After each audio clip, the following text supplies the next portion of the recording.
Hi, everyone. I know using Google Slides to do a lot of our virtual tasks has been a little more challenging. So I thought I would make a little tutorial to walk you through how to do this. This one will be for how to do one of the escapes, which is located in your pickle folder section. So if you get to that, I'm going to attempt to show you my screen so you can see what we're doing.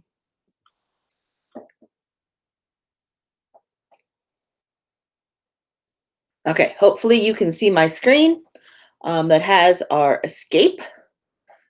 This is the one, like I said, is located in your current pickle folder.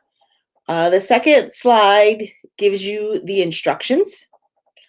Um, you can actually launch the website just like we did in class, where you can type in your answers to see if they're right. The game code you need is here. In order to activate a link, you click on it, it'll make a blue box, and then it'll give you the option to, you have to then click on this link. It will open a web page, hopefully.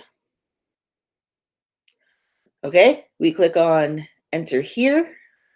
It's asking for the code. That's this code here, which on ours is 9631.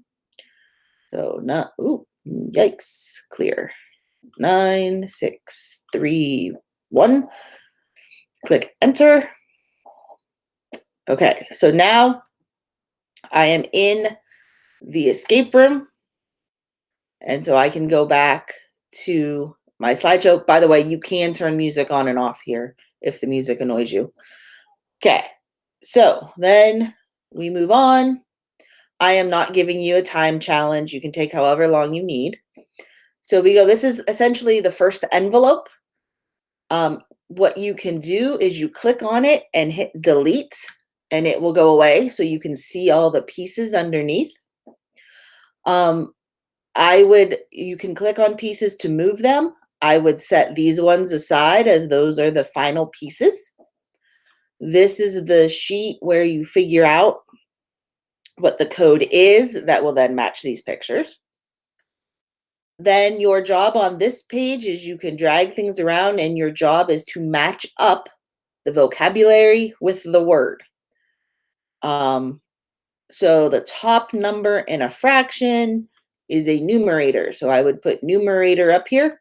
This tells me then that letter A has a value of 2. So when I go to use it up here, I'll add 2 plus whatever B ends up being. And you do that for all of the pieces. You will then get a 3-digit code. That 3-digit code, you will then go over to this other page and enter in that code. If you get it right, it will congratulate you and you can move on. So what do I do with these pieces? Well, these are extra pieces that might be used later on. If you remember when we did this in class, there were often extra pieces in the envelopes. If you notice, there's another slide here that says extra pieces. So I can, let's see what the easiest way to do this. Well, let me just drag it over there now. Okay. So the easiest way is if you right click, you can click on copy, or you can do Control C after you've clicked on it.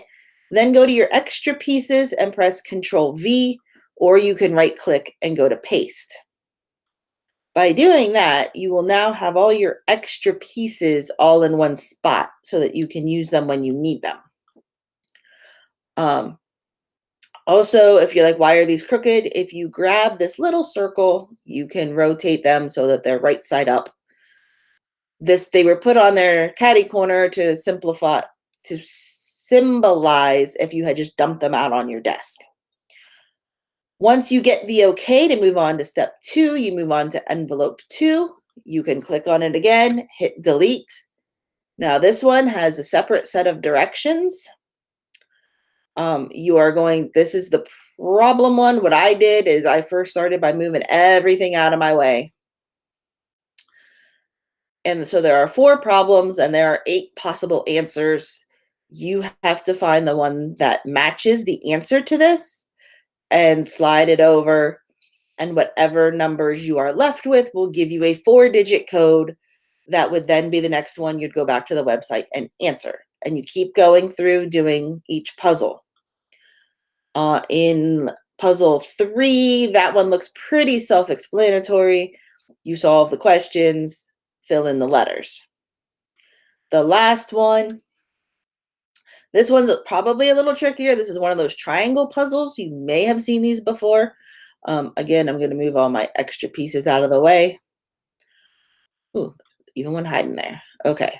Oh, there's it's at the bottom. Okay, so, ooh, this one is pretty nifty. It tells me where the top is, so I know I can rotate that. And this says 1/2 plus 1/8. Now, we have not done adding and subtracting with different denominators. If you are attempting this challenge, just remember you must have the same denominators in order to add or subtract. So you need to use equivalent fractions, which we have done, to get those before you start to add or subtract. So I know that 4/8 is equal to 1/8, or excuse me, 1/2. So 4/8 plus 1/8 is 5/8. So then I'm going to go looking for a piece of the triangle that says 5/8. And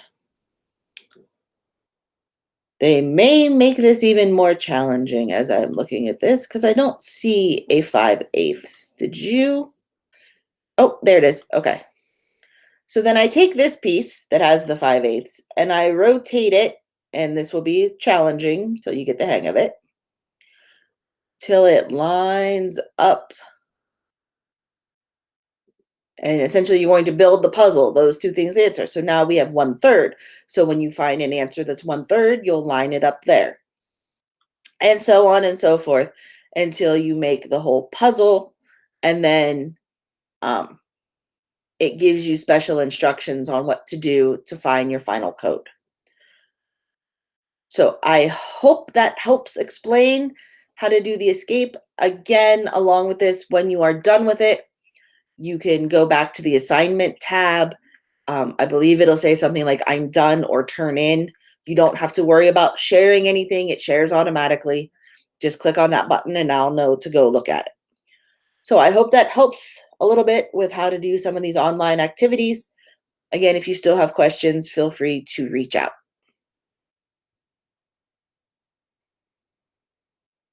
Okay.